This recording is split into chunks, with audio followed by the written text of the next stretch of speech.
Hey. Welcome to this live stream where I will explore a few ways that I came up with to create clocks. How is everybody doing today on this, well, in Belgium it's a drowsy grey Wednesday noon. By the way, I've changed a few settings for my live stream settings on YouTube. There's 3 options for latency, and that's the latency between when I say something and it gets broadcasted.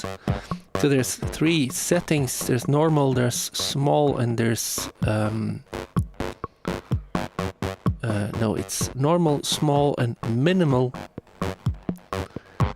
At the moment it's set to small, so the medium setting. Let me know if the quality is more shit than usual or not. A horse in a hospital says hi in the chat. Hi, a horse in a hospital. Nice that you jumped on the stream. How are you doing?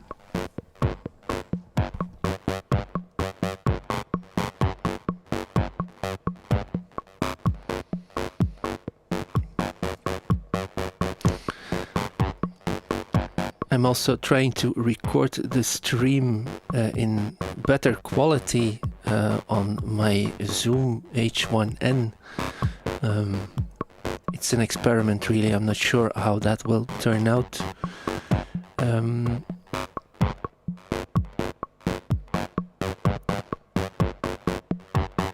Going to wait a little bit for a few more viewers and a few more people in the chat. To start building patches. It's always fun for these live streams that there's at least a few people watching. A horse in a hospital says, good working, lunch soon. Actually, I'm hungry as well, but well, let's stream a little bit first and then I'll see when I get too hungry. I think it will be a shorter stream than usual. I don't plan on do a 2-hour-long session, but I thought like a nice lunch stream would be a fun thing to do. It's been a few days since I did a stream, so I want to get back into the habit of things. I was actually recording patches for my playthrough of Chrono by Jolin Lab or Jolin Lab, I'm not sure how to pronounce it. I should ask Federico. And well, if you don't know, Chrono is an interesting clock generator, pattern rhythm generator. I say pattern, but I really mean like gates or even triggers. I think it fires 5 millisecond triggers. All of this is customizable if you know how to program C++. I think the project is even open source. I don't know any of those things, so I just use the module as is. But I was in the Euclidean setting and you can hear the result of my batch shenanigans of this morning. I used a few of the Euclidean outputs on Chrono to trigger, or to ping filters, I should say, and to advance a sequencer, as you can hear.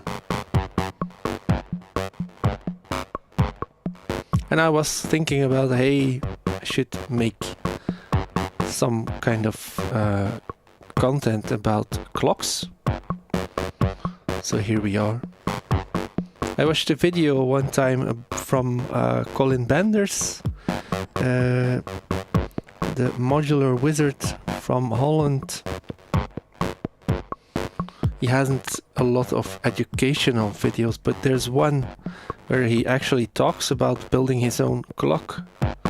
I'll show you how he does it as well, if I remember correctly at least. There's 3 ways I want to create clocks. One of them is using the Colin Benders technique, which involves an LFO of some kind and a sequencer.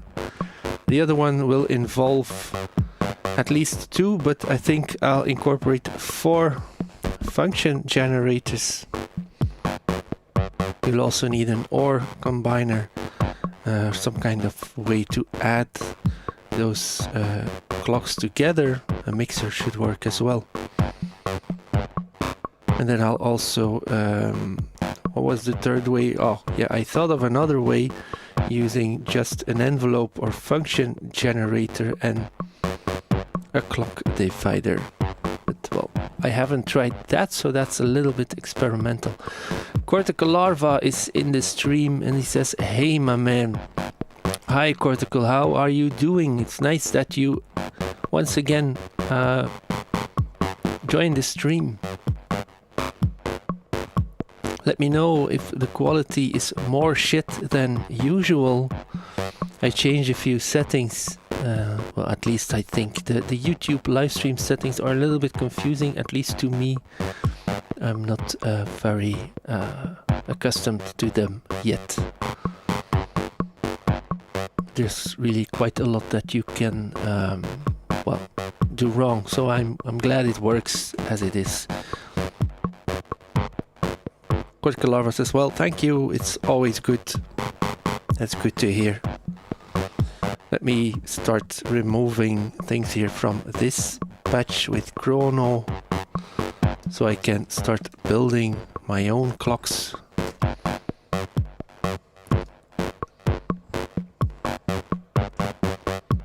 I always enjoy doing things myself, actually building the things myself instead of just relying on a module. For some things that's just convenient. For other things I really enjoy the added control that building yourself gives you. I think that's one of the charms of modular anyway. Like when we did the stream about building a Turing machine.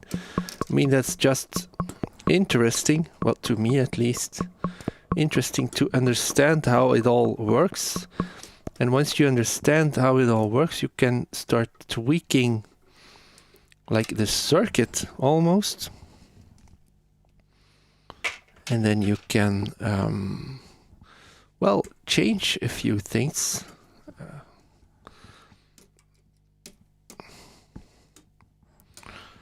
Anyway, I'm a little bit rambly here. Cortical Larva says binaural encoding is fun on there. Binaural encoding. I'm not sure what you mean, Cortical. Do you mean in the YouTube settings?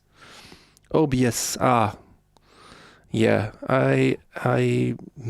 Yeah. OBS has a lot of settings as well. That in combination with the settings on YouTube really confuse me, like bitrate and stuff.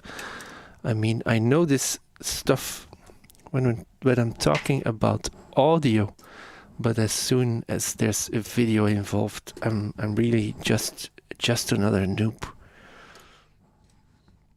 Like I said, I'm glad I got the streams working. in a little bit better quality than when I started. Apeirogon Music says, finally got the live stream. Hey, Apeirogon, it's a little bit hard to pronounce. How are you doing? Thanks for joining the stream. Well, I always... I looked up what the ideal timing is for doing a live stream when you're in like Central Europe, like I am in Belgium. And the ideal time is between 6 p.m. and 8 p.m. So in the evening. That way, most of the European folks are off of work, and most of the US people are also like late in the afternoon. But I don't always want to do a stream at that time of the day, and I figured, well, I shouldn't just aim for the same crowd everyone does. I can just stream whenever I want. There's always someone going to be awake and having some free time. Like one time someone who was in Korea joined the stream. Was it Thailand? Well, I think both things happened. And they told me that it's kind of hard to join a stream live because they always happen at the wrong moments of the day. Apeirogon Music says, hope you're doing well, Brice. I'm doing okay. He also said, good morning from Montreal. Well, I'm saying he. I'm assuming Apeirogon is a he because most people who do modular are he's, but, well, I shouldn't assume. 5:30 in Montreal, so you're in Canada. Nice. That's pretty early. Corticalarva says 4:20 a.m. Oh, whoa. That's early. That's early. I hope everyone at least had a few hours of sleep. Daniel James Perry. Hi, everyone. Hi, Daniel James Perry.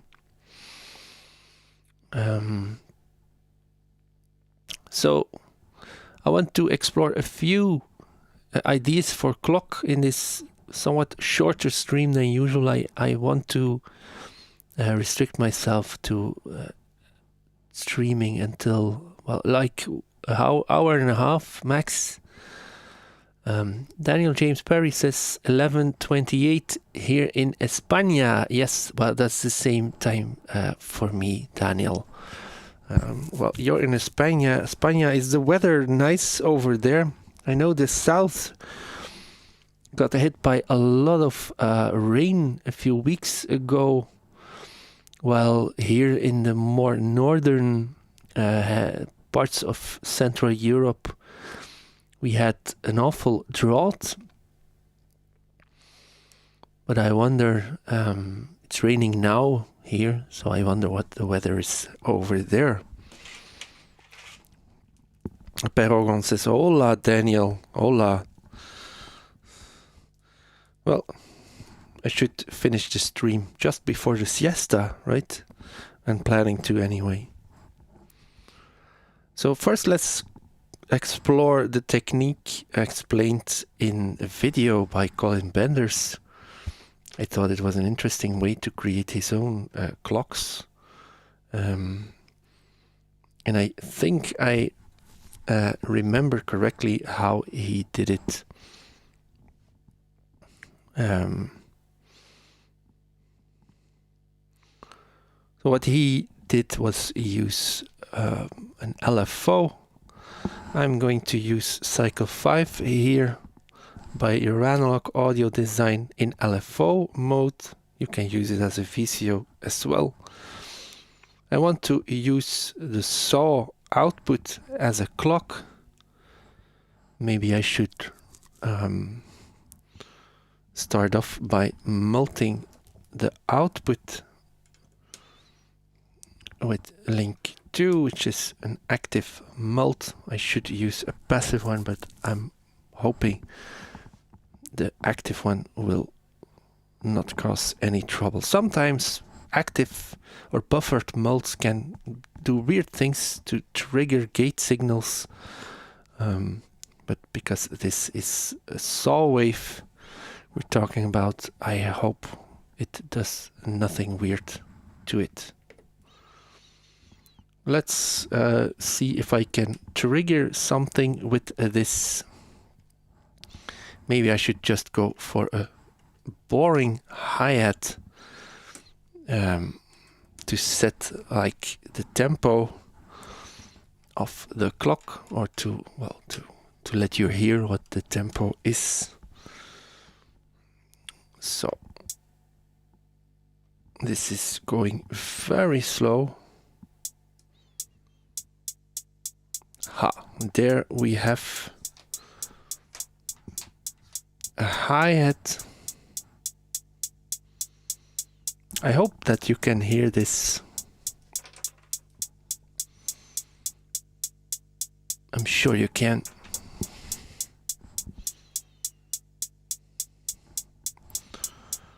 So right now this is just an LFO, using that as a clock. You can start advancing sequencers with this in whatnot. And that's exactly what we are going to do to create an interesting clock. So let's just use an output of the mult here. So this is just an output of the clock, and you send it to the input of a sequencer. You can use any sequencer you want. I'm going to use step 8 because it's conveniently reachable there, and it's in frame as well. Daniel James Perry says, yeah, volume seems fine.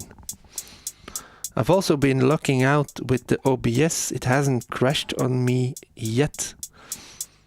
I'm assuming that's going to happen at some point, but let's hope it doesn't. It should not finish the stream, but I should catch it in time, so we're not looking at the black screen too long.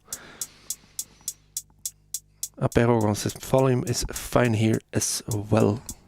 Yeah, thanks.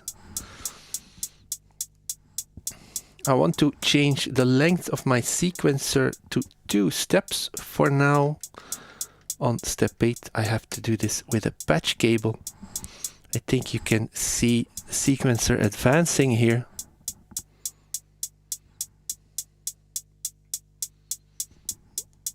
Let's turn up the volume for my Zoom recorder a little bit.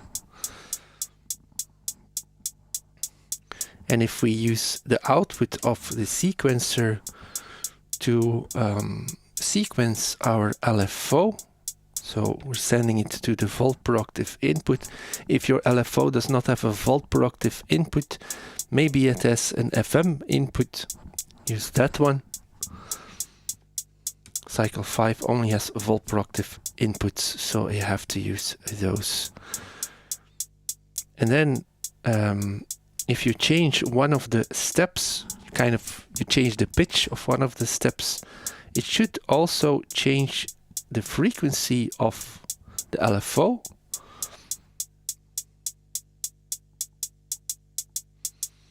And this way you can create your own swinging clock, as you can hear and probably see as well. Now it becomes more interesting if you include more steps, so let's go for 3 maybe.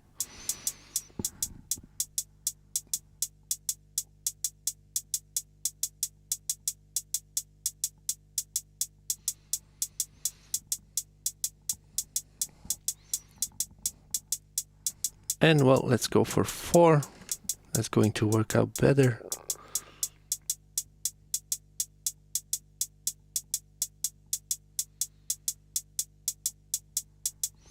Something like that. And this means that we now have an interesting clock. that we can use to, well, for anything really. So let's try using, so I can still use just the output of the multiple because the output of the LFO is linked there. So this is kind of a feedback situation, but not in the audio rate territory. Aperogon says blast beats. Well, I could do something like that, and I think that kind of resembles blast beats.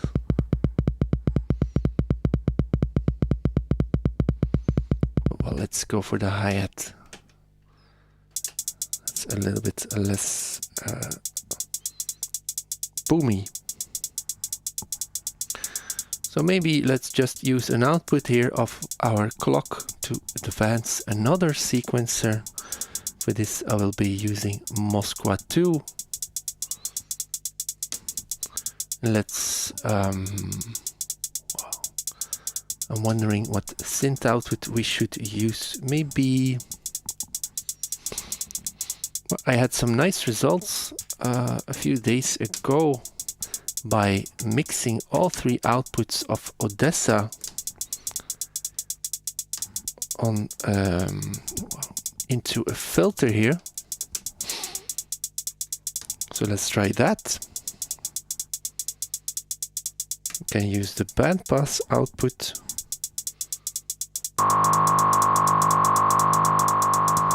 Let's change some settings.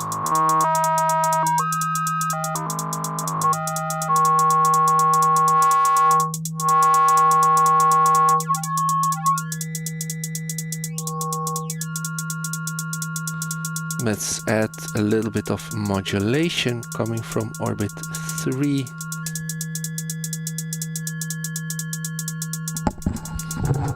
There's an itch here right under my nose, probably a hair of my mustache that's turned upside down. Oh. Probably know the feeling of scratching an itch. It's a bit weird to do this on live stream, but hey, we're all human.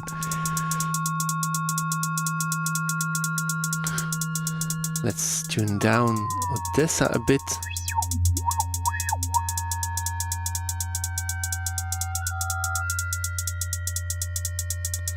Maybe I can add a little bit more variation to this if I use one of the clock outputs here to advance a nibbler.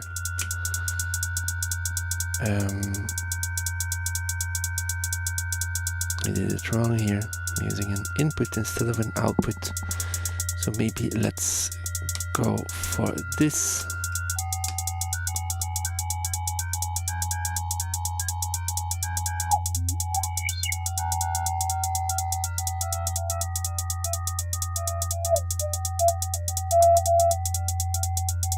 Maybe I should go for the low pass instead.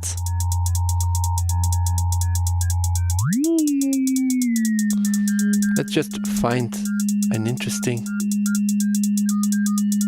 I should turn up the pots for my mixer. Of course, otherwise we're only listening to one output. I was wondering why it sounded so sharp. Let's go for the bandpass then again. Let's see what you are saying. Cortical Larva says, distributed mixing with clocks and logic are key to transients. Yes, we are. Yes, we are all human.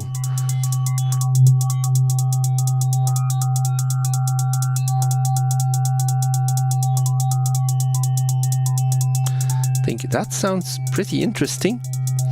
And let's now take that sequencer here and send it, well, let it sequence Odessa.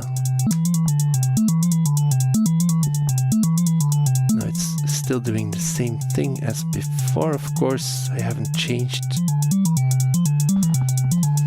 That sounds a little bit like an ice cream truck. Now let's see if I can divide this clock Well, another thing that we can do, since I'm using step 8, is actually take one of the stage's gate outputs here,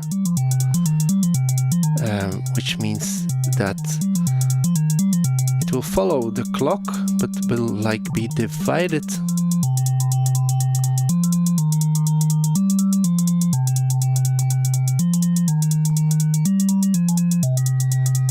And I can also use one of those outputs to like trigger a kick drum.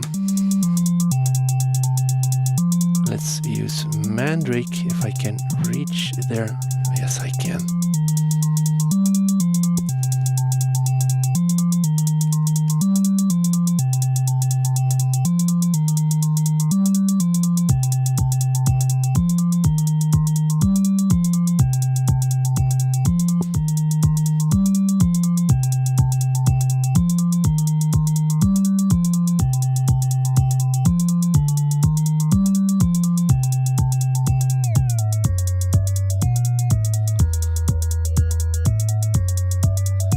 Feel like we should modulate our filter a little bit here. Let's do that with Sound Forces Dual LFO.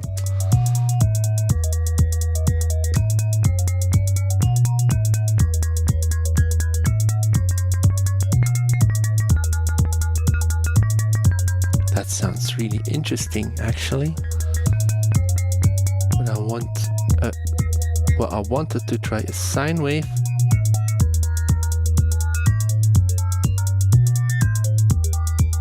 I think that's interesting, and maybe we should add some side chaining, because it's easy when you use Mandrake.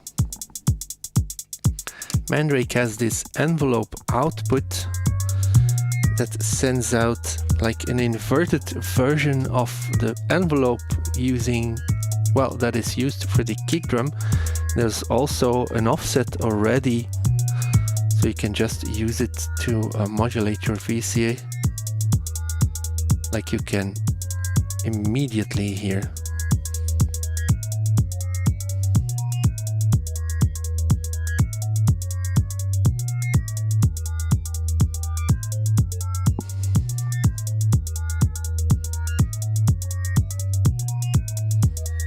That's working nicely.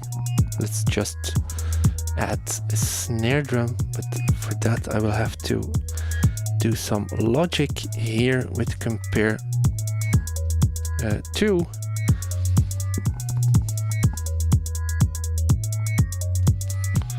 Which I'm not going to explain, but well, it's to divide the clock that I'm using for the kick drum.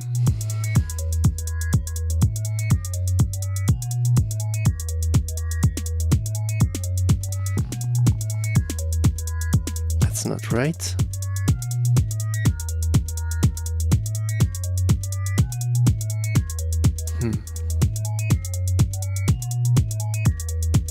There we have it. Aperogo says, sounds like chiptune. Oh yeah. Cortical Larva says, much better envelope. Agreed.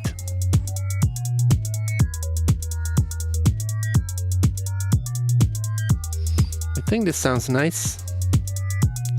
And let's play around a little bit with the settings of this clock here on this initial sequencer that I used to modulate the frequency of the LFO that we are using as our clock source.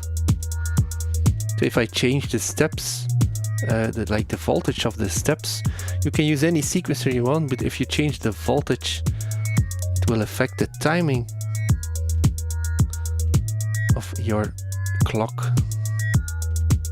Like I can do silly things like that, which will all yield some kind of, well, different result than just a steady clock.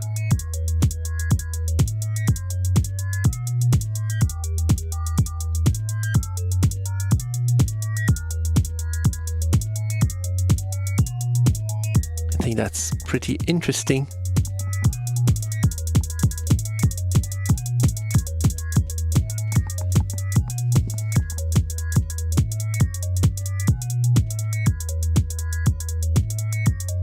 It's like swing, but it's customized because you have fine control over every step.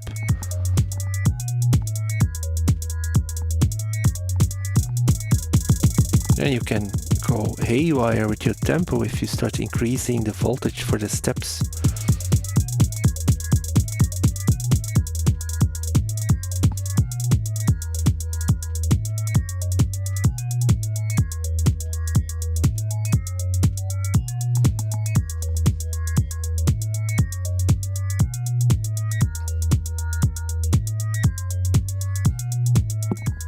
I like this. I like this.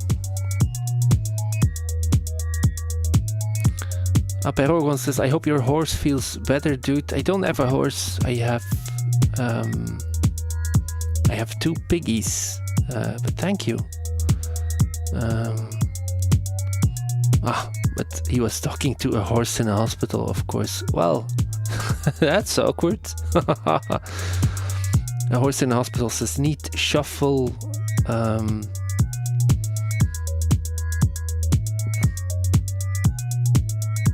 Cortical Larva said, stepped voltage into the clock and it will get crazy. Stepped voltage into the clock. Well, yeah, that's what we are doing actually. Stepped voltage, yeah. So you could even use something like Nibbler to like modulate your clock. You could even use like a sample and hold, a random one, to just shuffle your clock in a humanized way, which could also be very interesting, actually. Maybe I should... No, I'm not going to try that, but... Well, I can actually by just sending in random voltage into step 8. So let me quickly explore that. Let's just take some white noise, send it through, select 2 to attenuate and offset it a little bit. It's probably the attenuation that's most important there. And then if I, well, no, let's keep these down a little bit.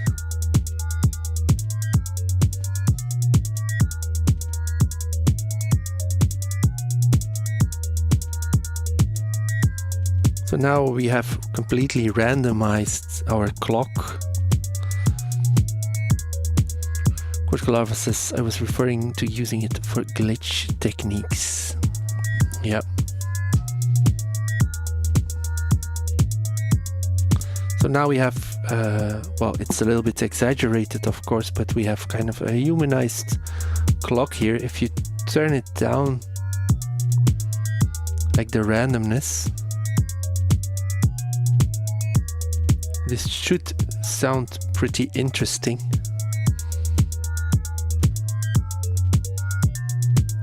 Let's add some reverb here.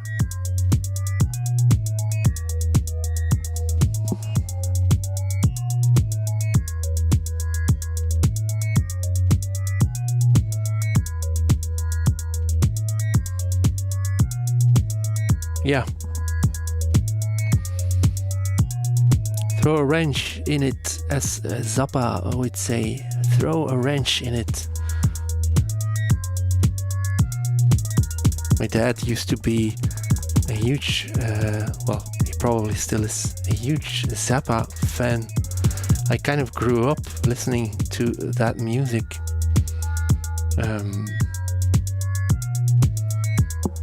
Which is well, really interesting, as it's really well, Zappa always plays a bunch of genres mixed up, so that's an interesting influence to grow up with.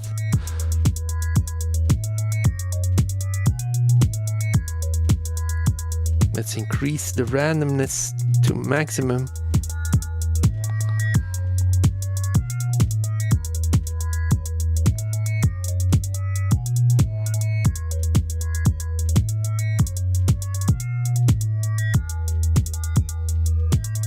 Yeah, I really like this. Let's remove everything again and try another clock technique.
Aperol says Zappa is like no other. Yeah, I agree. I actually went to the Zappa Play Zappa concert, like, what was it? Probably 20 years ago, where Dweezil played a lot of the songs of his dad. Napoleon Murphy Brock was there as well. He did most of the singing. Felt a little bit sad that the keyboard player, what's his name, wasn't there to sing Inca Roads. But well, you can't have it all, can you? Okay, so we're almost done removing everything again. Let's keep the mult patched to the hi-hat for now. Hey, Hoofjaw, how are you doing, man? I'm glad you joined the stream. I see that I posted the announcement for the stream in the wrong thread on Discord. But you saw it anyway, so I'm always happy that you are here. George Duke Aperogon says, yes, that's the one I meant.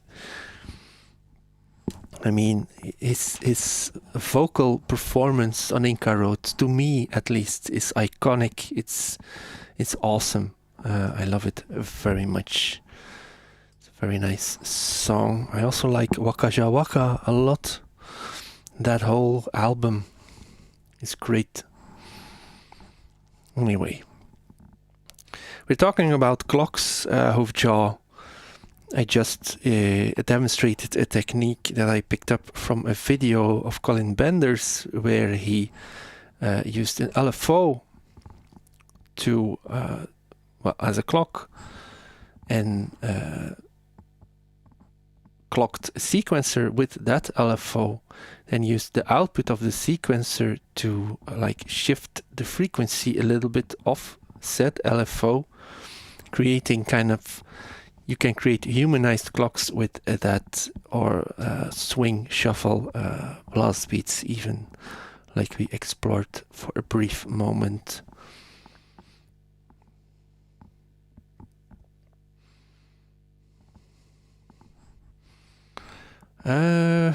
So another technique that I want to explore is using several function generators. You can use any function generator you want, but you have to have an end of cycle output. Otherwise it's not going to work. Let me pan up my camera here a little bit. EOC, indeed, cortical EOC, end of cycle. So I did this before, but only with 2. Now I want to try it with 4. You'll also need a bunch of mults or maybe stackable cables to extract the clocks, and probably an OR combiner or just a mixer that can handle gate signals. What I want to do is create like envelopes that trigger each other in a loop. That way the last one will trigger the first one, and it will just keep going without you having to actually switch the setting to loop. So I can probably just, well, I don't have to demonstrate it. Let's just go for it immediately. To do this, I'm connecting the end of cycle output of one function generator. By the way, I'm using 2 delta V's here because they're just convenient for this type of thing. So I'm going to use the end of cycle output of one of them connected to the trigger input of the second one.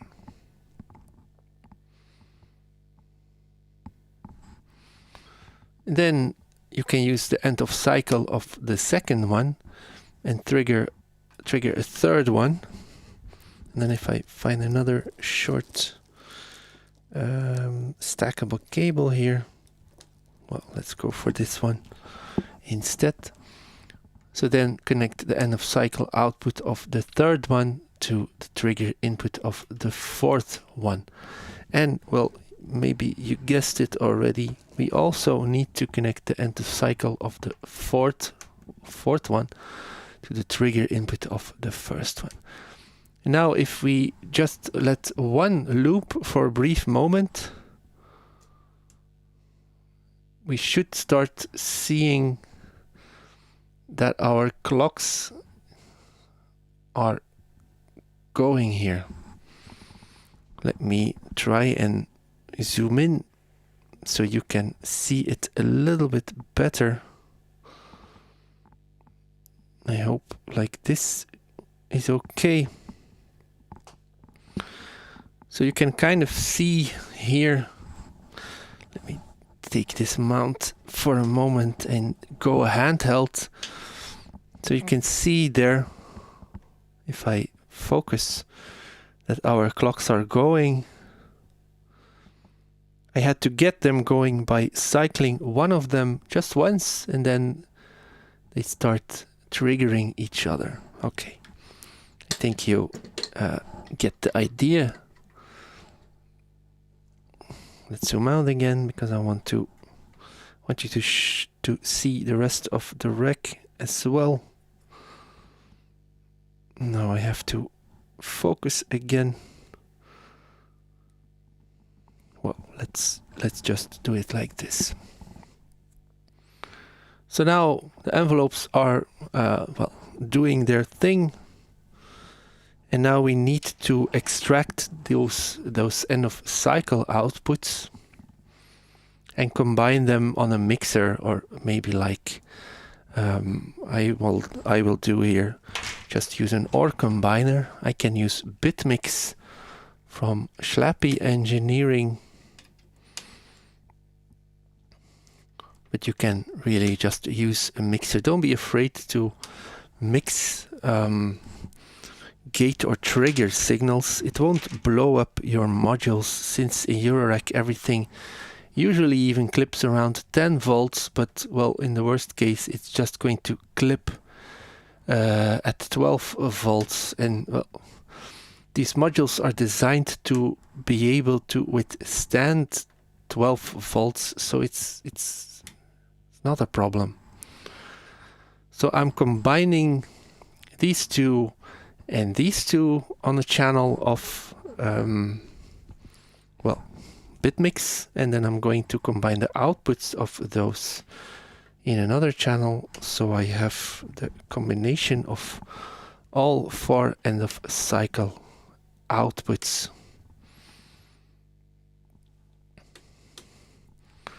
And I should try using this signal to sequence our hi-hat again, so we can hear what we are dealing here, what the pattern of our 4 step or 4 stage clock here is. Let's play around a little bit with the settings for attack and decay on these envelopes. So if I turn this all down, we have really fast, a really fast clock. I like a little bit slower clocks.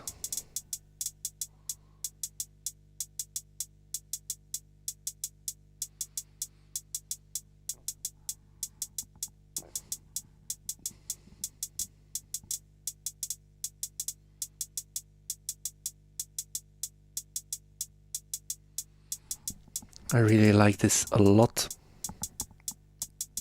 So is everybody hearing this loud and clear in their headphones or monitors? So to reiterate what I did here, I'm just using 4 envelope generators. This is fun with 2 as well. You use the end of cycle output of 1 to trigger the second one. You keep connecting the different function generators. You loop around the last one, so the end of cycle of the last one. You connect that to the trigger input of the first one. And then you set 1 to loop just for a moment to get everything going.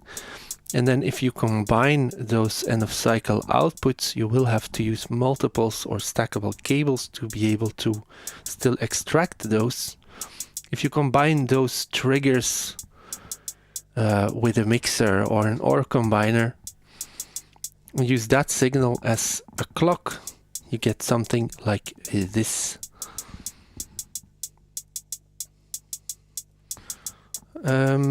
I should use another synth for this example. Maybe let's use 3-body in a stereo patch here. Well, actually, what I want to do is create chords, but I don't know if I can do it quick. Any fans? Any fans of chords?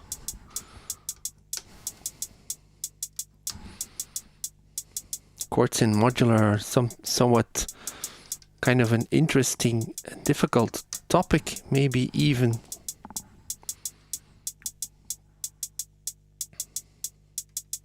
Let's go for the low pass here.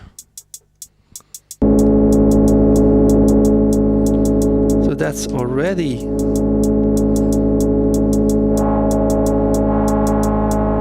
a chord. But let's do better.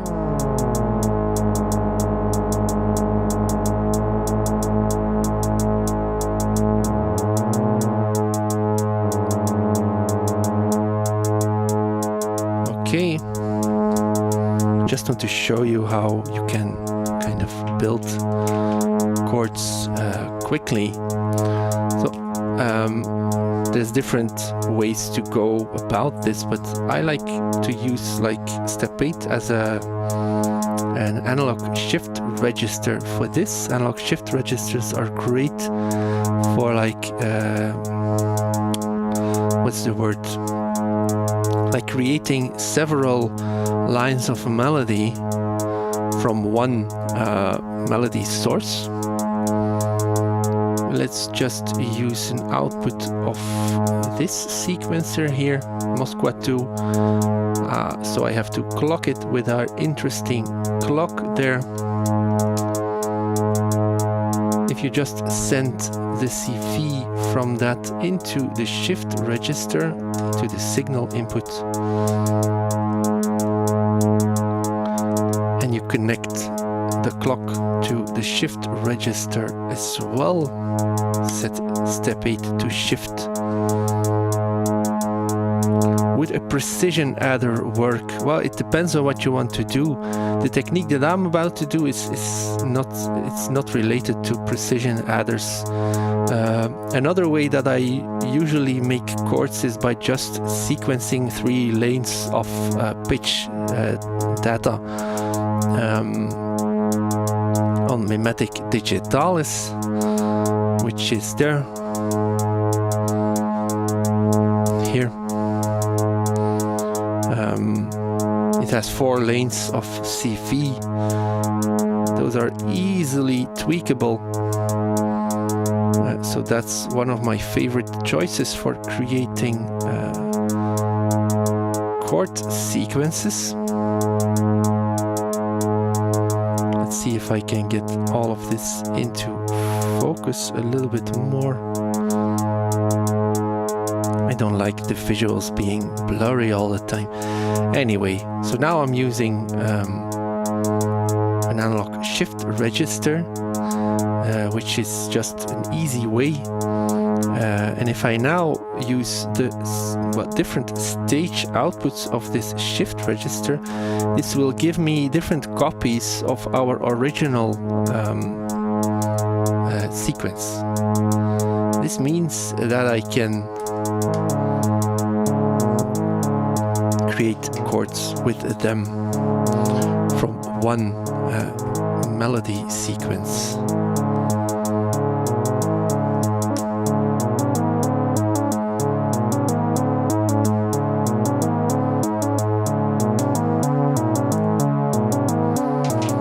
What you can also do, because well, this is going to be the same all the time, what you could do instead is not use a sequencer to create the notes that your shift register has to compute. You can also send in a sample and hold stepped signal. On step 8 I can do both because it is a sample and hold module as well as a shift register. So let's use select 2 again to attenuate a noise source, just some white noise there.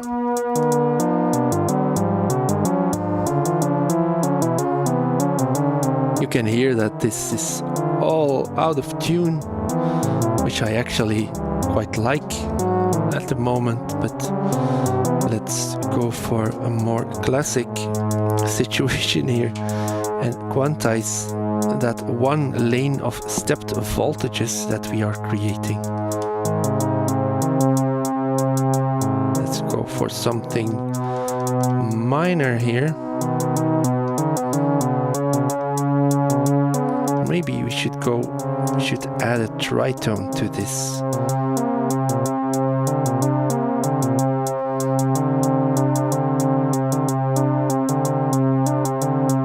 Now this is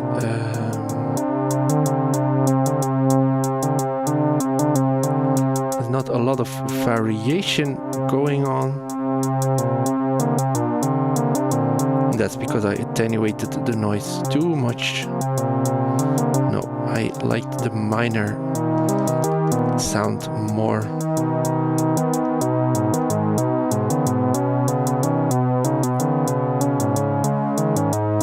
You can hear that the sequence follows our weird clock that we made. Let's do more with this clock and modulate our chords, but well, I said I was going to do it in stereo and I want to do it in stereo. So let's melt all of these outputs from 3-body. I'm using an obnoxiously long melt cable here, but well, I used most of them to melt my clock stuff. Let's go there, and I should have one more.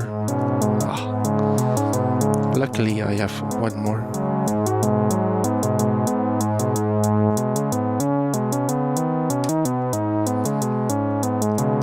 this is going to be a nice stereo patch.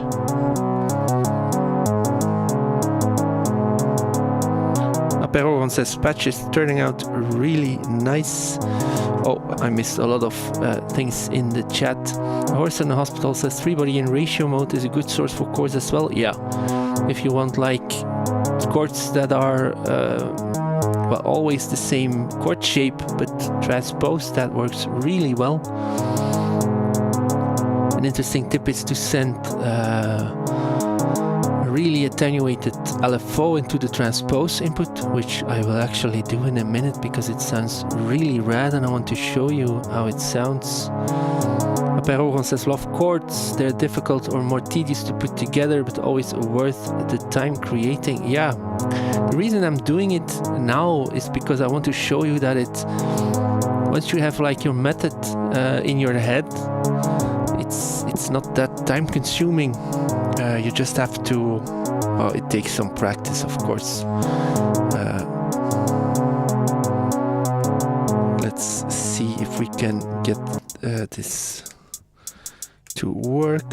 Bear with me for a moment here.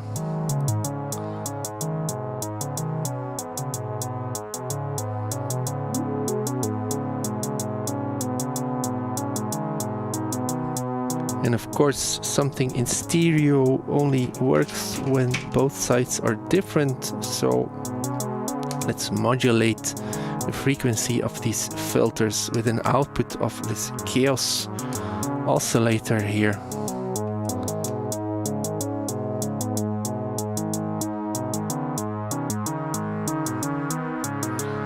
Is this sounding all right? I get the feeling we have less sound on the right, probably because there's an equalizer engaged there. Maybe the volumes are a little bit lower here. I think that's it.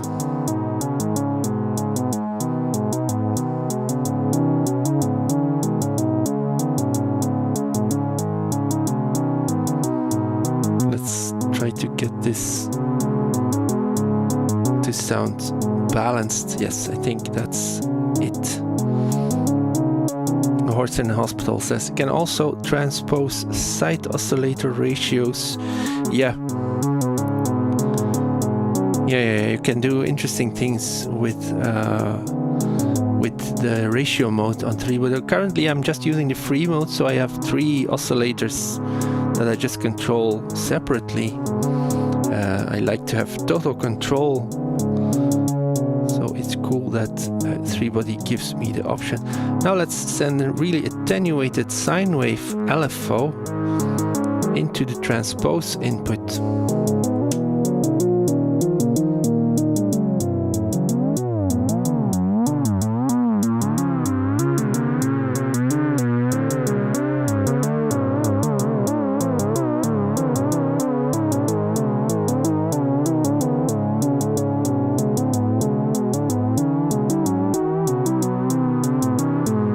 Something like that.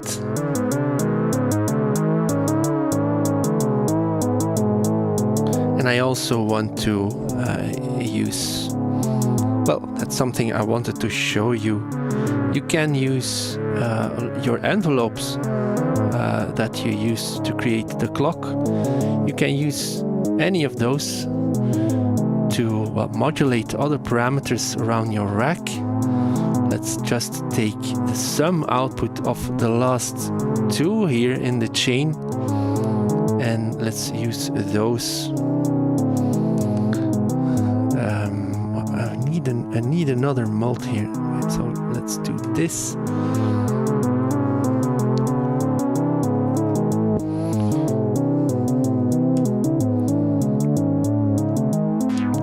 This should start sounding really interesting.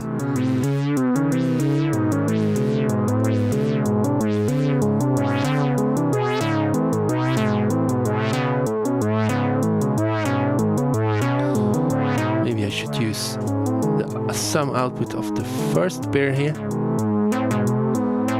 I think that's really interesting as well.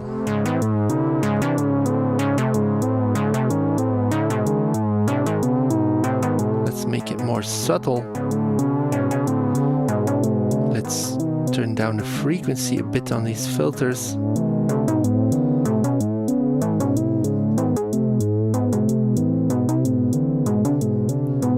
Well, and let me just add a few things here, like a kick drum, of course.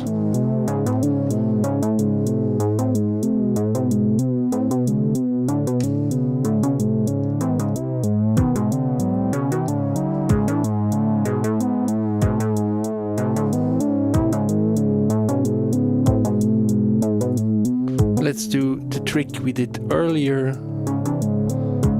Well, I need another stackable for this. Ah, here it is.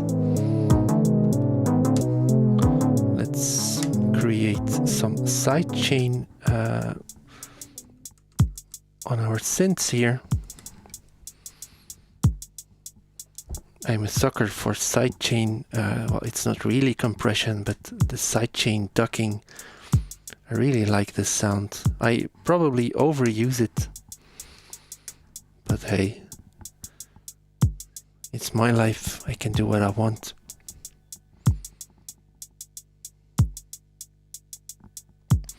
Cortical says he drives 3-body to its most useful melodic states in very precise ways. Yeah. It's really interesting what you can do with this module. I like it a lot. So I still need to connect my envelope output from Mandrake.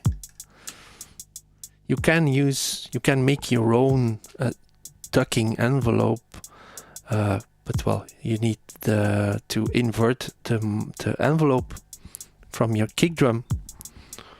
And you have to offset it so it starts at 5 or 10 volts depending on what VCA you use, and it goes actually, no, sorry, I'm wrong. It starts low, but it rises up to about 5 or 10 volts.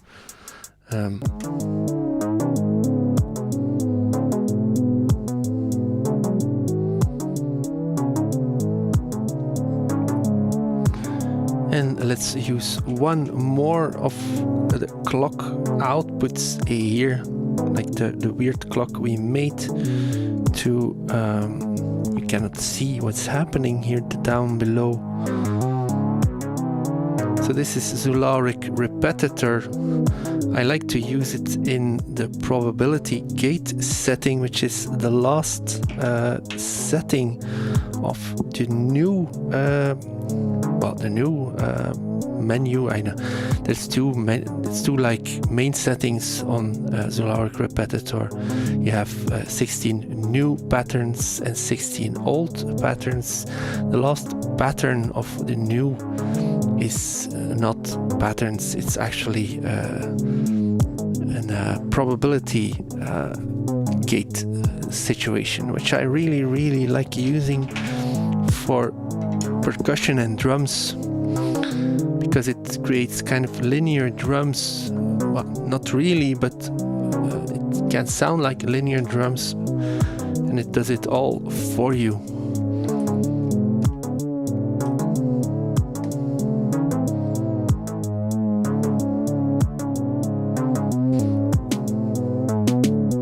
Let's take another output.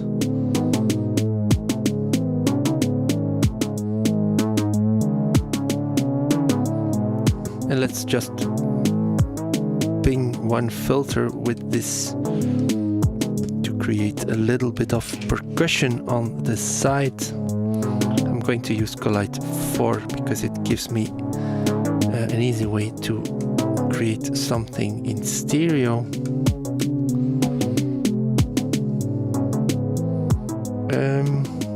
Which outputs did I use? 5 and 6 here.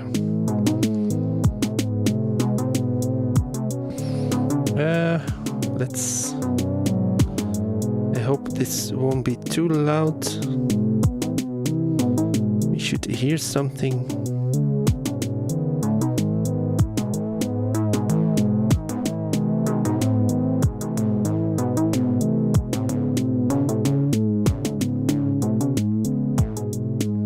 That's really convenient that this is the right note on Collide 4 here.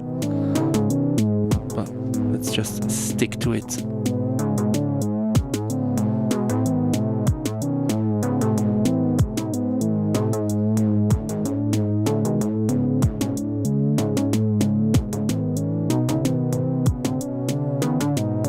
I really like how this sounds, but I think it needs a lot more reverb. Well,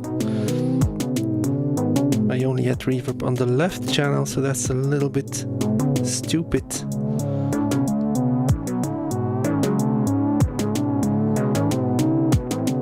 I think this sounds really nice. What do you think? A female, Aperogon says, a female angelic voice to ice the cake. Well, that would be nice, but I don't have one in my basket here. Otherwise, I would certainly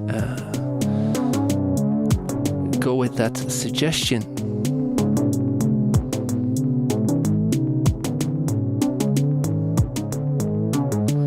I mean, I lucked out again with this patch.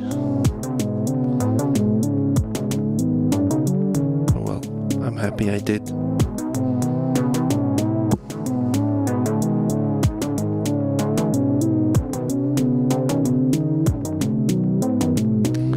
Well, we're talking about clocks. I would almost forget that.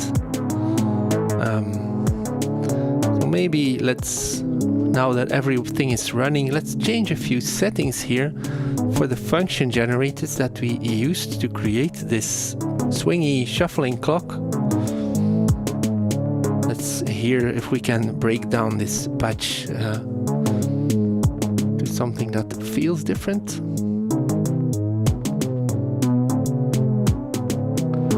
Even just changing one of the function generator settings has a drastic effect. Don't you agree?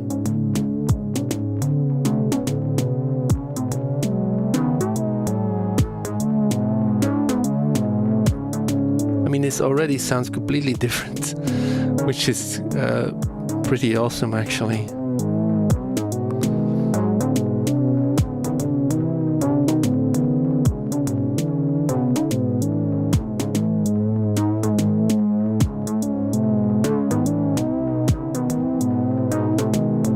Horse in the Hospital says cross patch for Krell.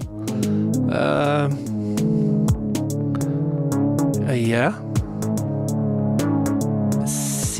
Let's see what I can cross patch. This is a really nice suggestion. Horse in the Hospital. I'm going to use some outputs of my shift register here, because I can attenuate them.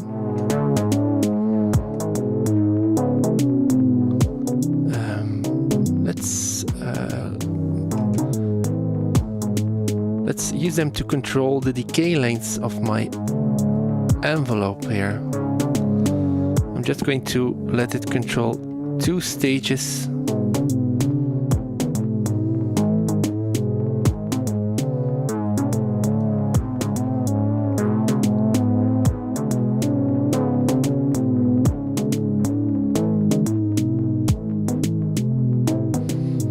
That's really nice. That's really nice. I think this needs to be darker.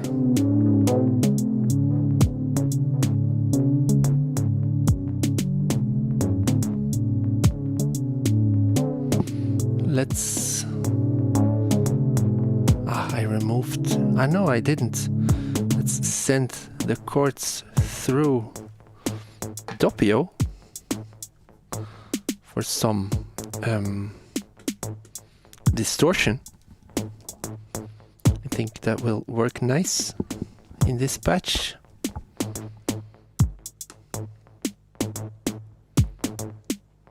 There.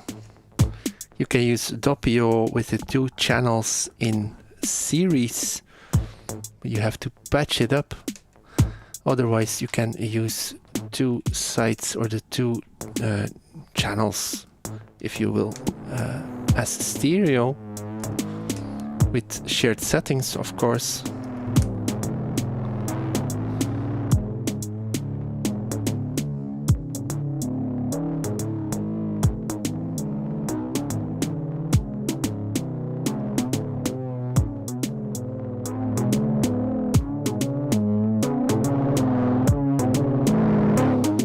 let's go over the top with the distortion.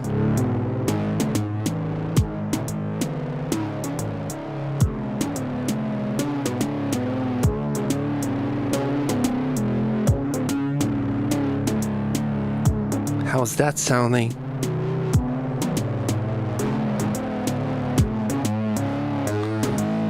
Cortical says darker, it's perfect, it's like a minimal heaven. Perogon says bit crushing time.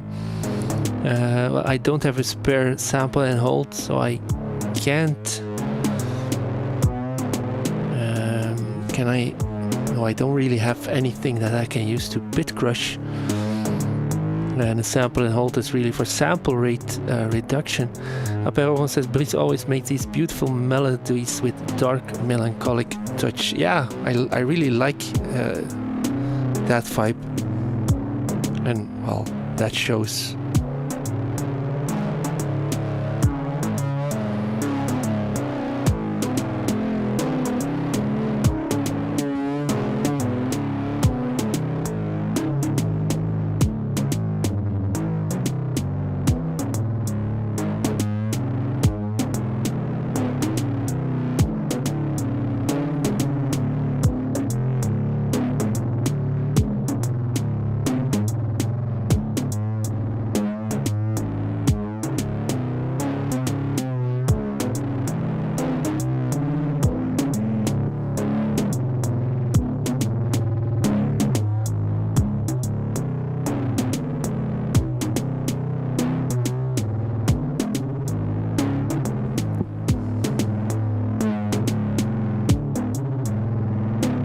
Increase like the grell feedback that A Horse in a Hospital suggested.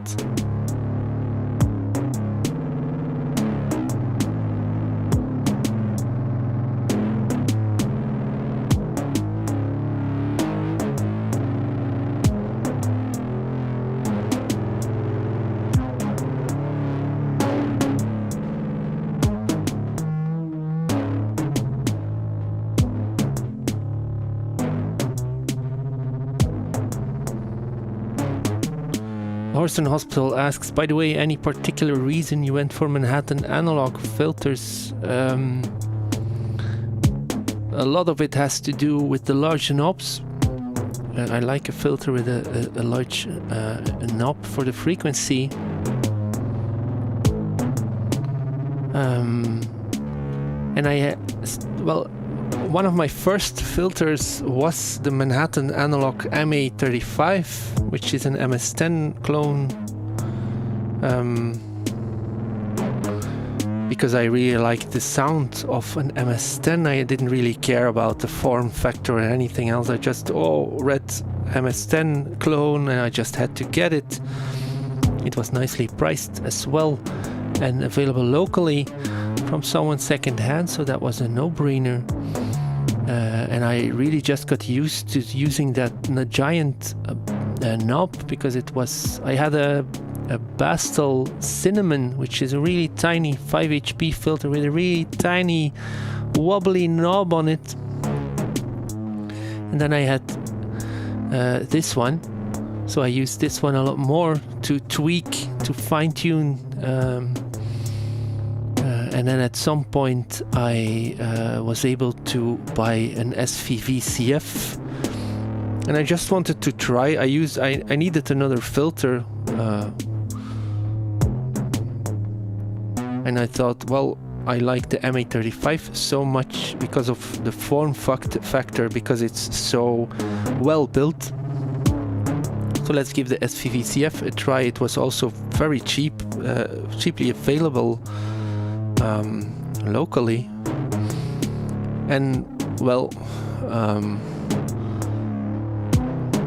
I want to do things in stereo, so I got both, two of both of them.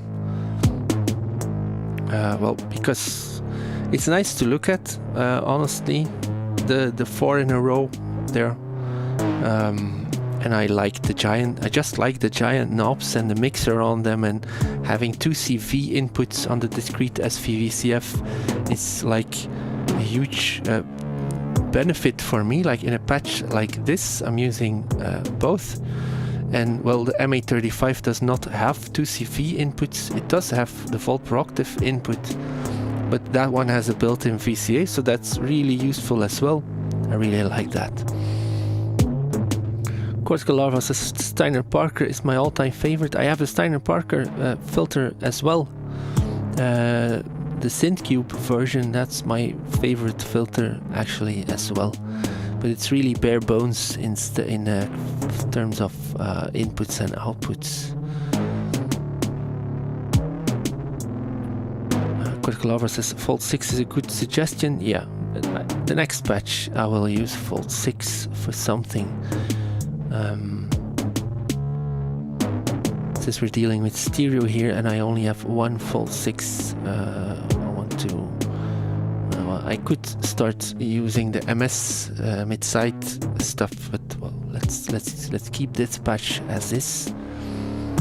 A Horse in a Hospital says form factor and a good knob feel are huge pluses for me. Well, for me as well.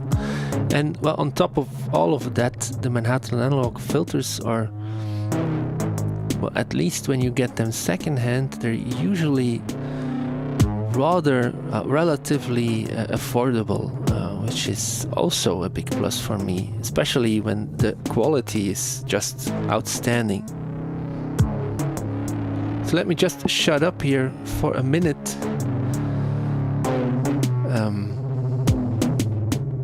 And then I'll start removing all the cables from this patch and try one final clock technique that I'm not sure will work. But well, it's nice to figure it out together.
Horse in Hospital says, this patch sounds like a YouTube background music when the world is run by robots whose batteries are about to die.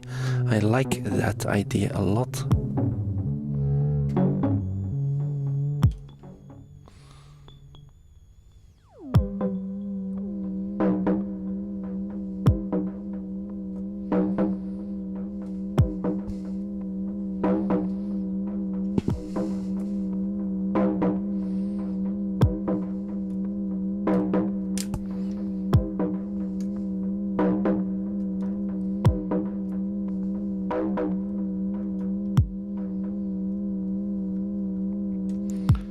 Trying to remove my cables here thoughtfully.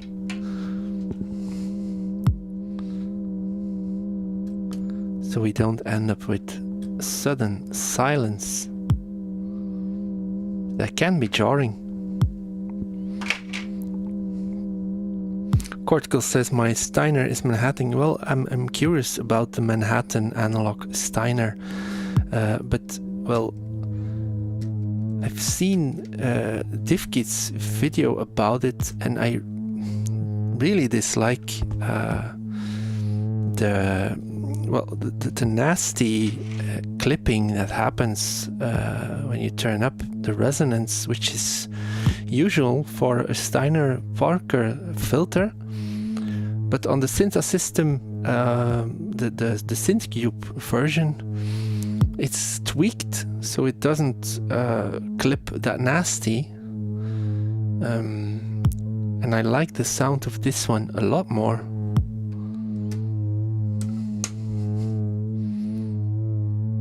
Unfortunately, I wasn't able to find a second one of those, otherwise I would have gotten two of them as well. Maybe someday I will.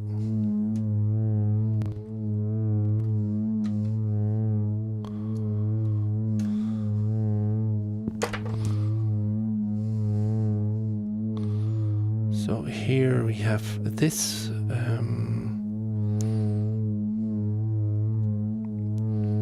Yeah, I can remove these as well.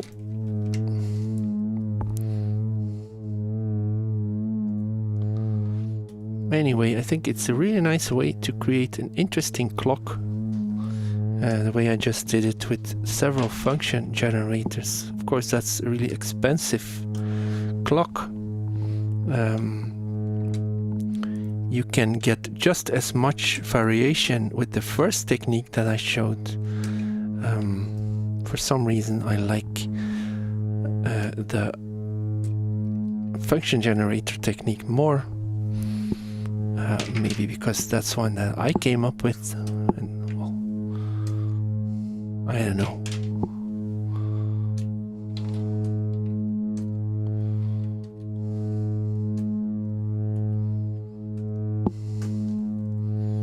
There we go. I'm almost done removing everything here. Time has come to make some silence by removing my VCOs. Or, well, removing the cables for my VCOs. I'm sure you understand.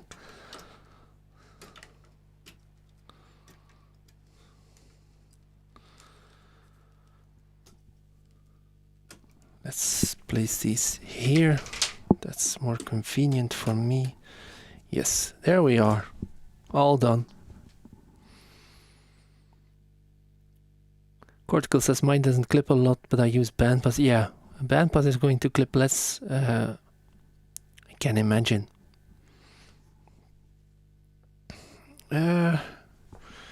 So yeah, there's one more thing that I want to try. I'm not sure if it will work. I want to use another function generator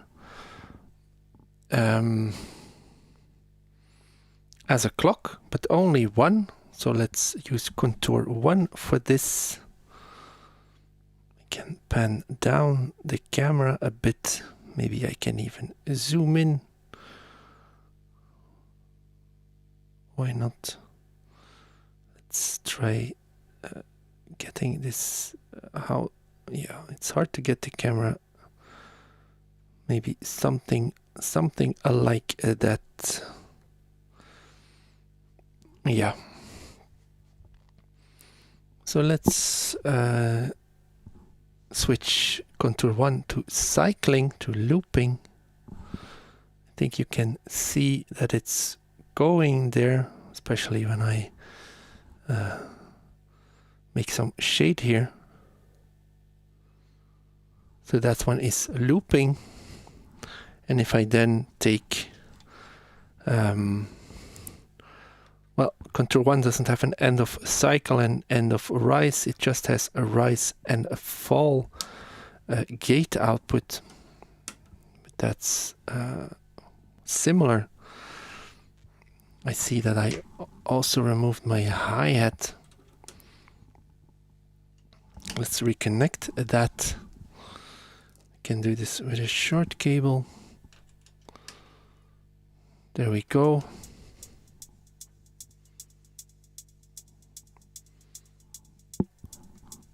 That's the wrong input. This one.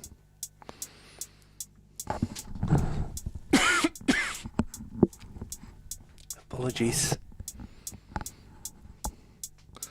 So this is just the hi-hat being triggered by the gate created by the looping contour 1.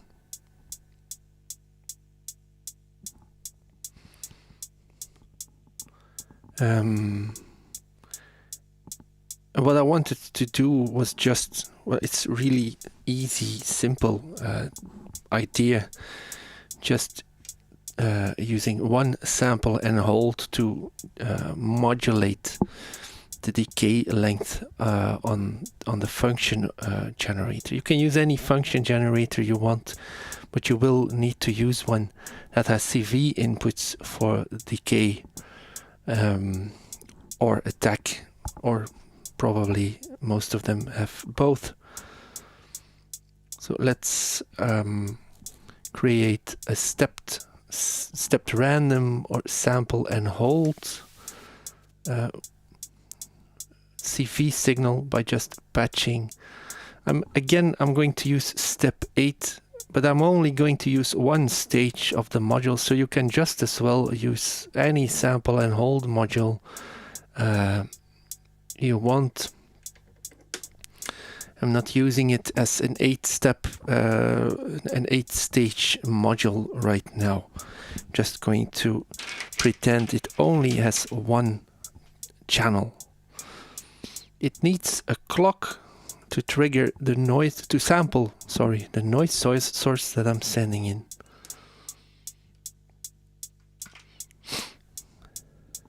And then when we take the output of this first stage, we should, when we connect this to the decay length of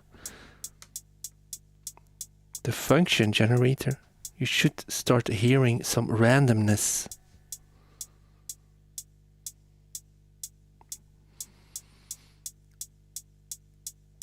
Peron Music says, Contour 1 is a monster, so versatile and endless in application possibilities. It's really versatile indeed.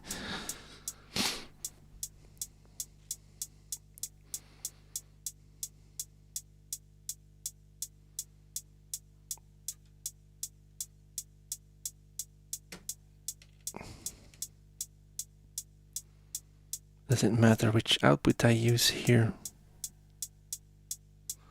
Yeah, I should use the first one. Or not. No. Actually, no. Unless I re-trigger. Yeah, I have to re-trigger step 8, so it really just is one stage.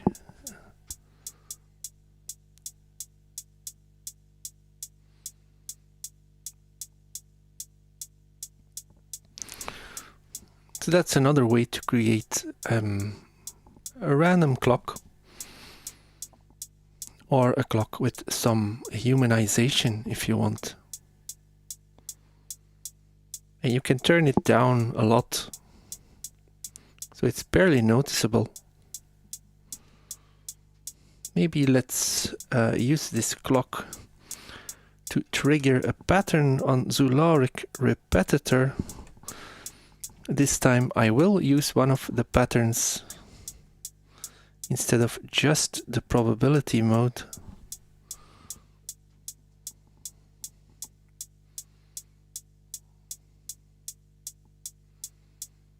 So why are we not, maybe I should make this a little bit longer, yes.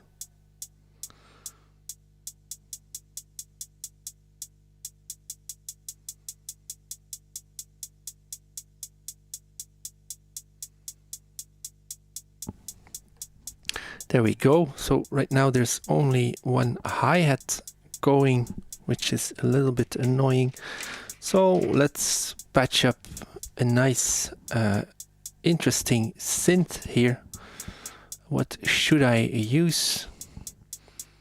Maybe I can use, well, let's use Collide 4. Why not? Why not? We should be able to send this in some way through fault 6. But let's first just patch it up as it is.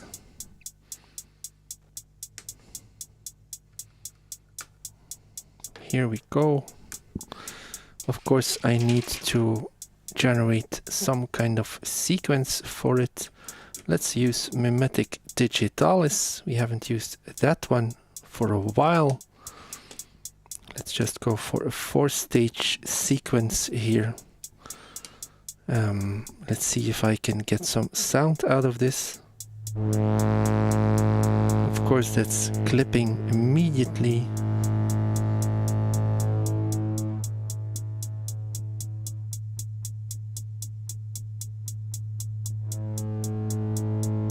But well, maybe we let it clip, but turn down the mixer volume a little bit.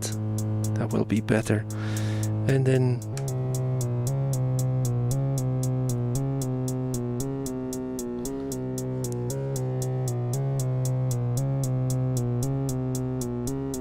Horse in Hospital says, I'd really like to try Contour 1, Boundary and Delta V2. I really like how envelopes on mats feel, and I'm curious how these compare. I had the mats first, and then I got the Delta V's. It took a little bit getting used to because, well, the settings are a little bit different. But once I got used to Delta V, I use it more than mats for envelopes. Quirky Lover says menacing. Yeah, I think so too. I think it's fitting for this for the vibe that I want to go with a lot of distortion and some mid-side wave folding. So let's connect a few percussion sounds modules here from the patterns of Zularic Repetitor. So let's just use Mandrake once again as a kick drum. It's just so easy having that envelope output to sidechain stuff. I think that's nice. I just chose a random pattern on there. I have no idea.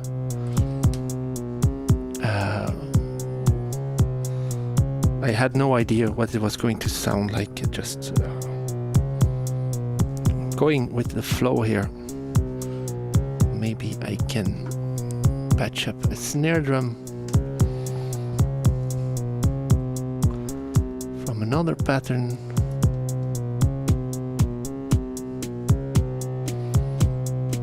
I don't like that. That's a little bit more interesting. And let's listen to, maybe I can use samples here. I'm not sure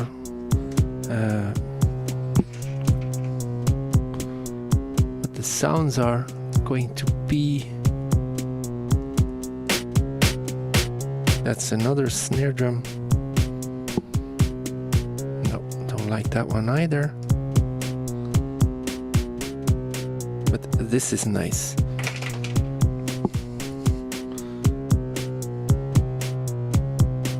So that's happening up there. I'm using samples too by Soundforce to trigger this second snare sample.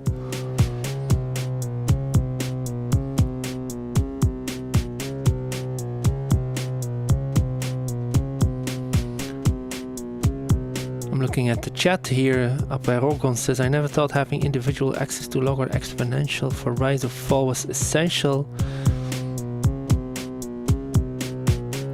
But now it's important. Yeah, I think that's really, really interesting.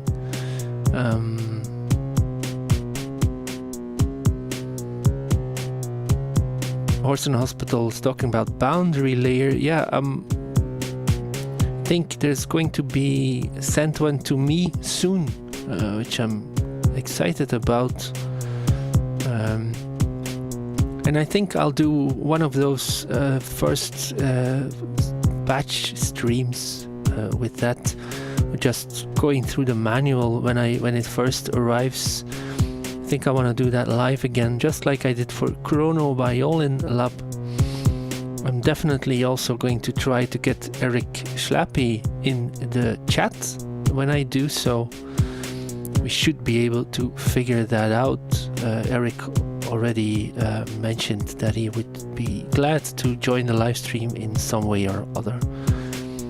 So that's something maybe to look forward to in the near future.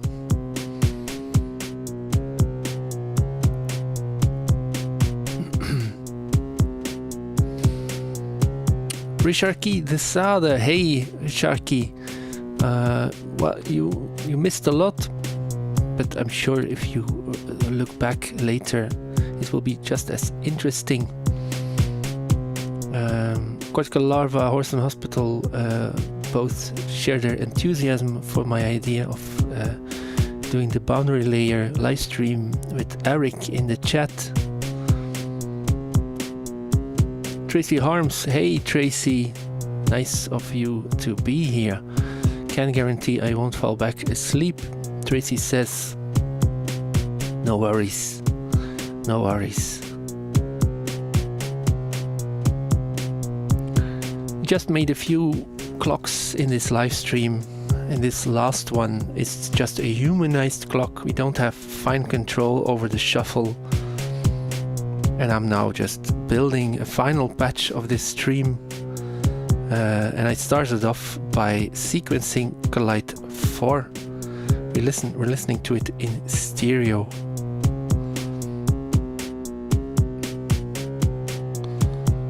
Let's first patch up some sidechain. Of course, I'm going to patch up some sidechain.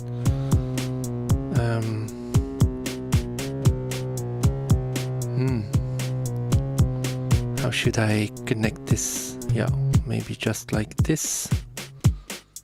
Ins go there. Yeah, let's just go for that.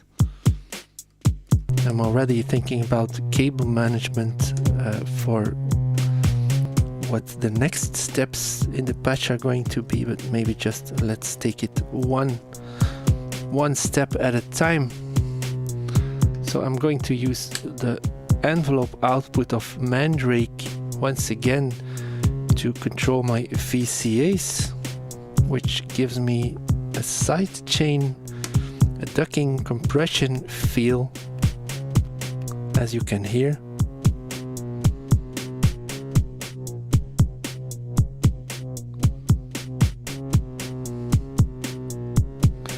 This sounds really cool. Well, at least I think so.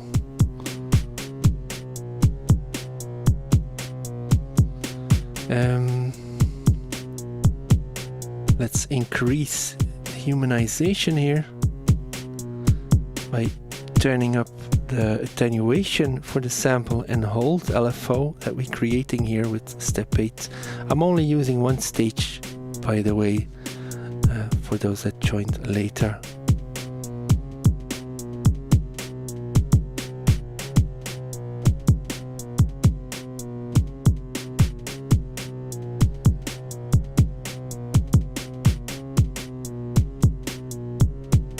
That's maybe a little bit too much.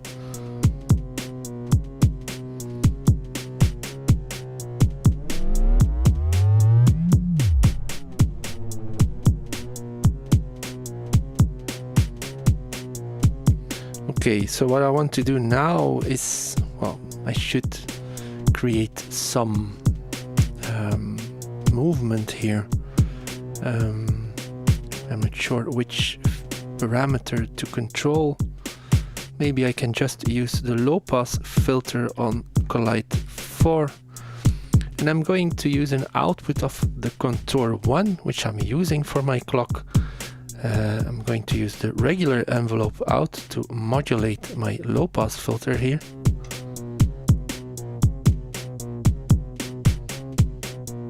Which is just convenient.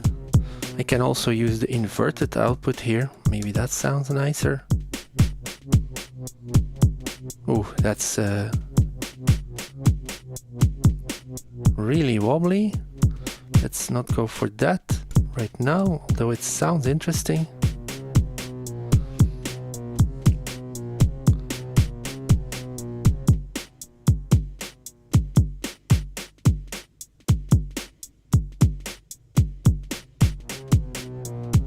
What could I use instead of low pass? Maybe filter gain.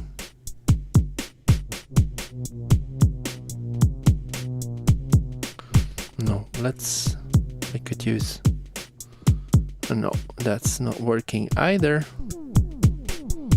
Let's just go for the low pass filter, that works best.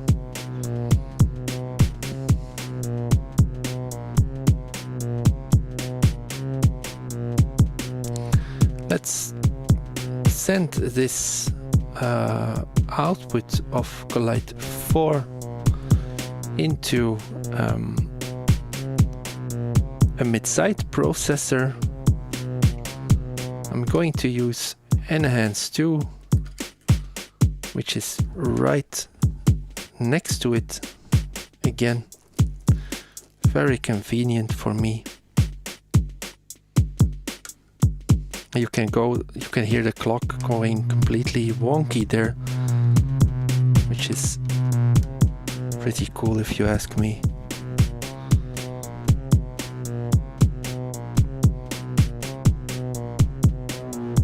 So we should be able to increase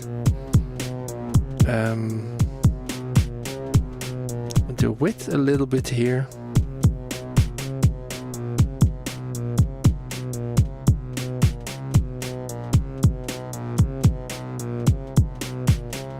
And then we can process the mid and the side channels separately.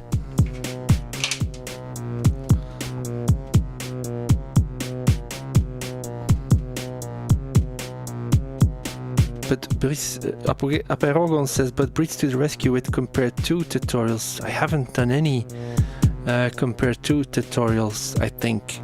I should do one. Like I made the booklet for Compare 2. I should just it has been my plan all along to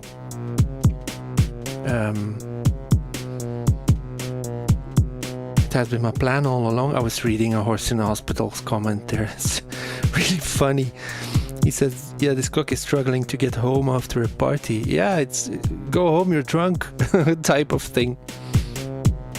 Anyway, it was always my plan to do a video making all the patches from the Collide 4 practical user guide. I'm sure someday it will happen.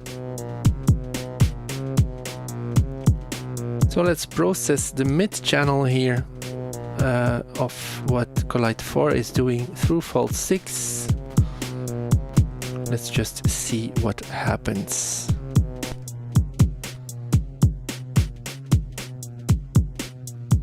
Apparently not a lot, well, because the both sides are so different.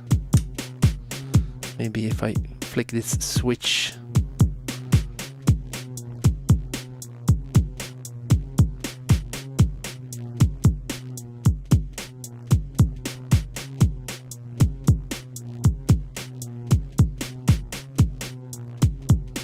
No, so not a lot is happening here. So let's use the side channel output here.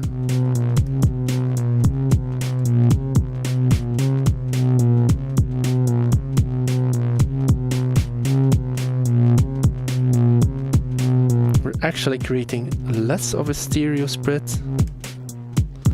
which is weird.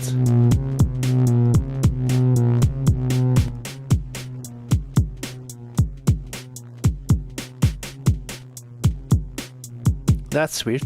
So well, let's instead do something else. Let's run wait, but I'm doing things wrong here. I'm sending both inputs. Sorry, I'm noobing out here. Let's try that again. Aha.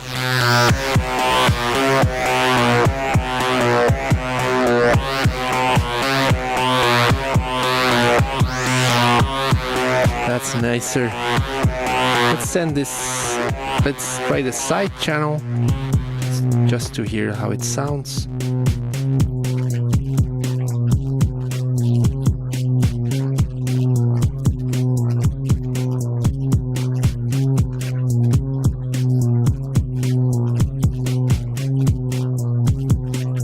That's really nice.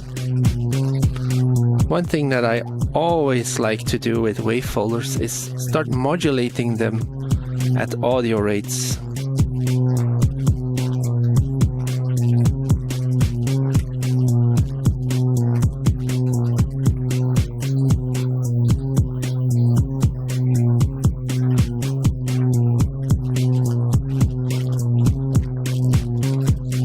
Let's take another parameter to modulate.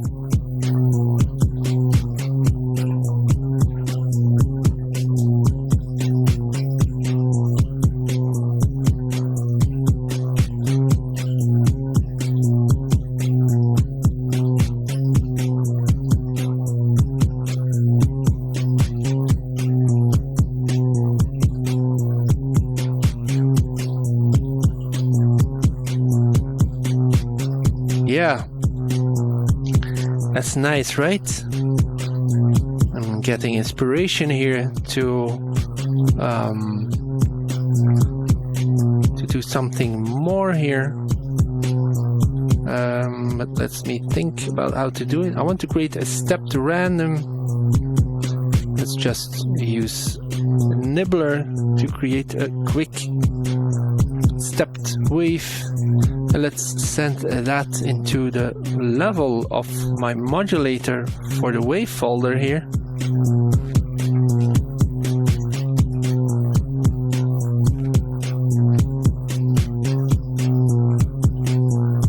Right.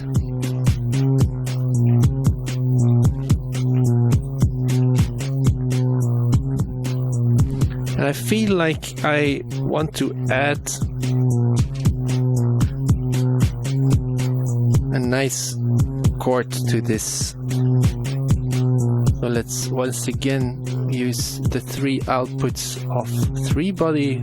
It's tuned. Well, it's not going to be tuned to the right pitch, will it?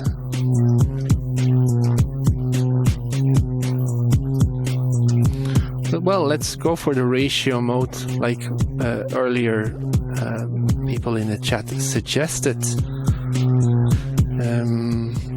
Looking for my cables here. Let's take the bandpass output because, well, the sound stage is already pretty full at this moment. Let's find a tuning that works.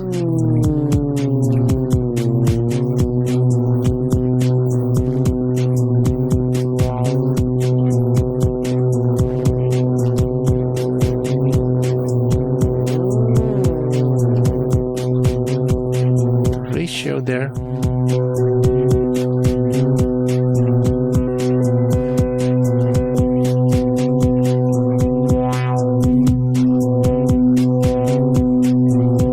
Actually, no, let's not go for the ratio mode. I want to be able to tune this manually.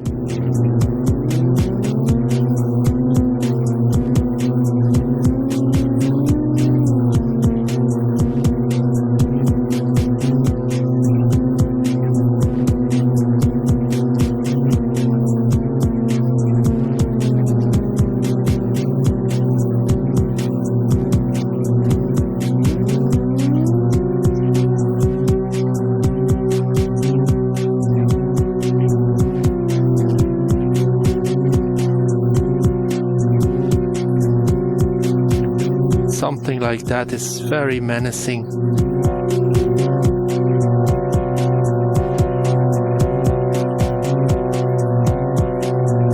Let's see what an output of my sequencer does to this.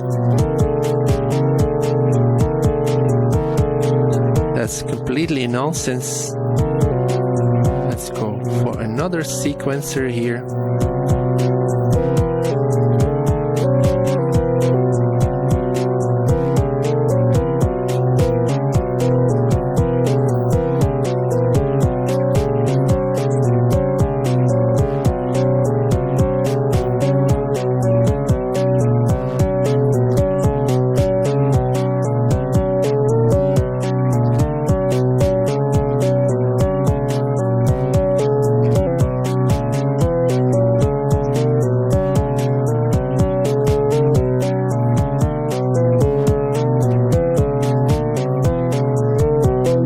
That's a little bit dissonant, isn't it?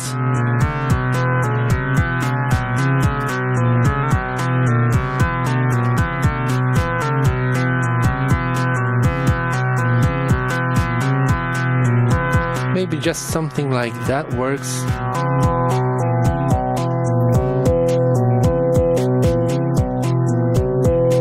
maybe some modulation to the frequency of my bandpass filter.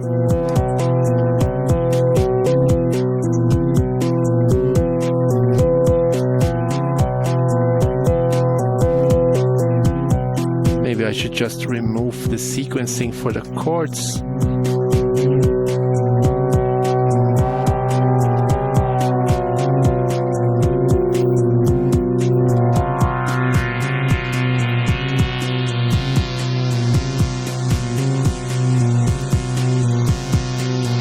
Something like that. Could try syncing 3-body just to see what happens. Syncing to, I'm guessing you mean an output of the bass line.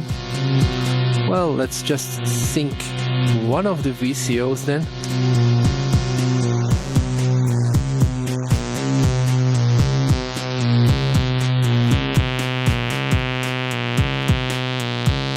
So this is what that sounds like.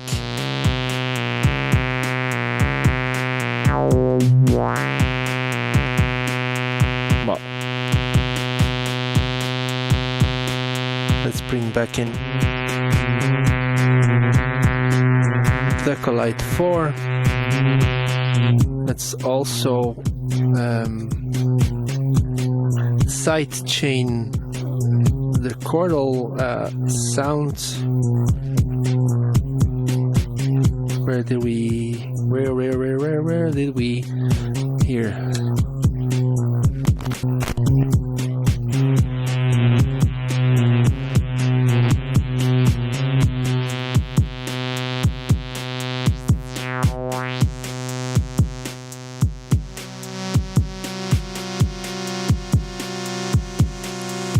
That's a really nice dissonant sound there. Let's add a lot of reverb for the chords. Let's make the reverb for Collide 4 a little bit less. I think that's really nice.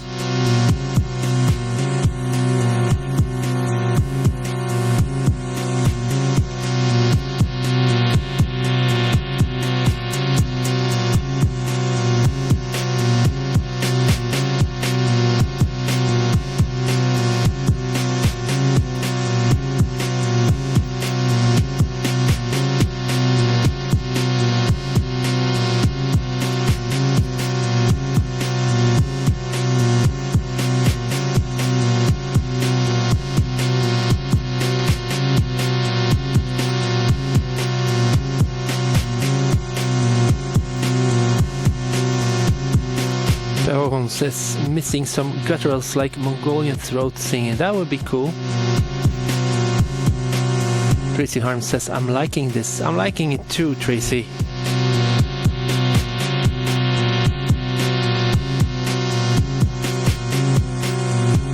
Let's see what happens when I change my sequence here.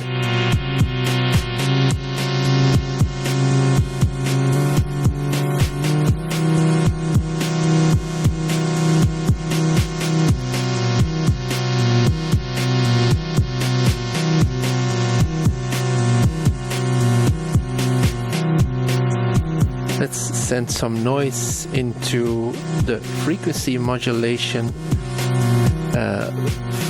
for the filter that is filtering the chords.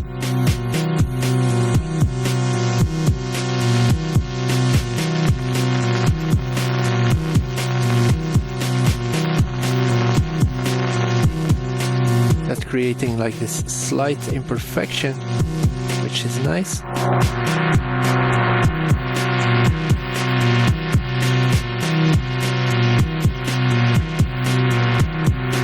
Kind of reversed here. Usually the main sound is mono and then the chords are stereo. It's the other way around for this. Cortical RSS resonate and modulate the filter. The filter is modulated by a slow chaotic LFO. I can resonate it, but will get loud.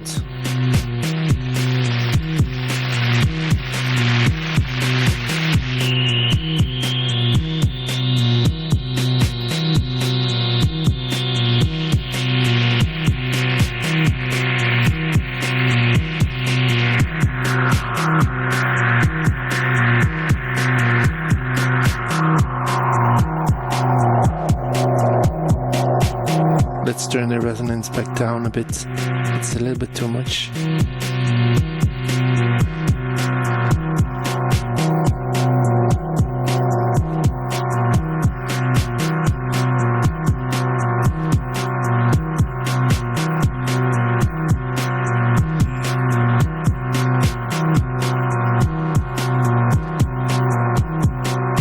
Can modulate the width of everything, but I'm curious whether my LFO here just off screen will be able to like sync to this drunk clock. But well, let's give it a go, and this will be the final thing that I do here.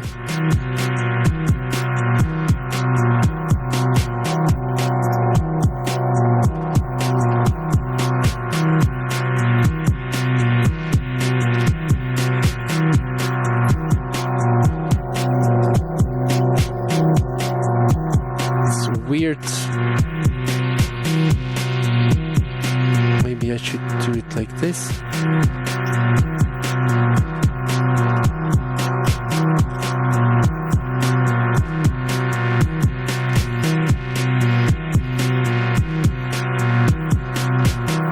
Yeah, I think that's just right.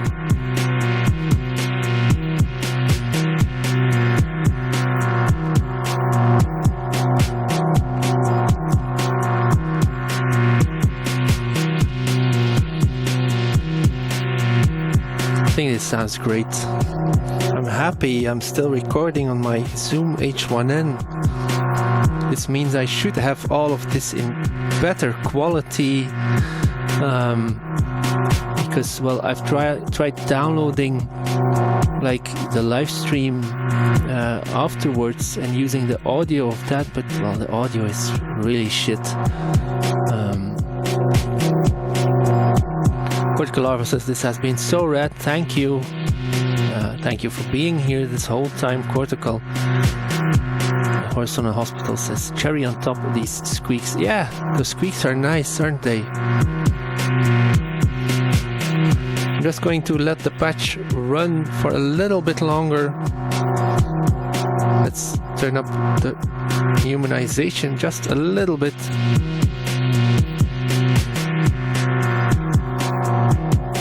And let's see if any of you have any questions or maybe suggestions. If there's anything else you want to add to this nice stream,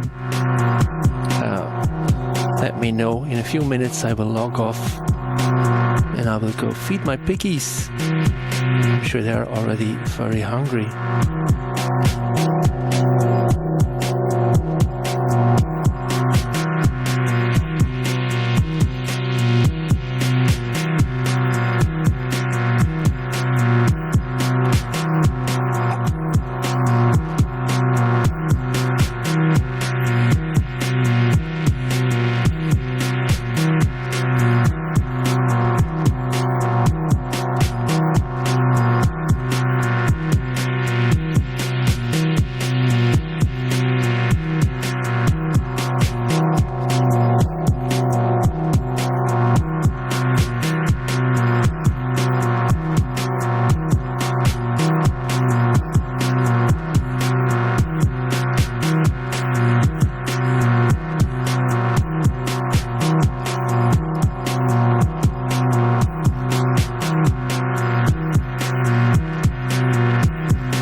Horse in a Hospital says, thanks for the stream, Brice. You're welcome, Horse in a Hospital. Thanks for being here.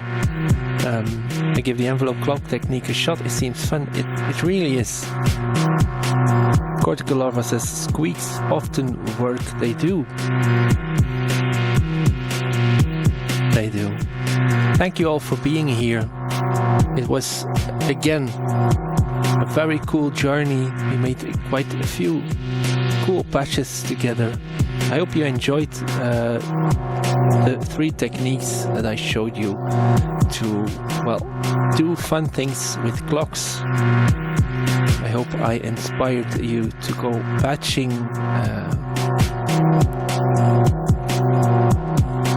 Hope you all have a nice day. By the way, if you want to be able to support me, I know sometimes people ask questions about this.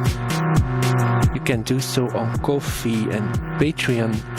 If you do so, you get access to my Discord server, where me and quite a few other people talk about all things modular, but also all things live.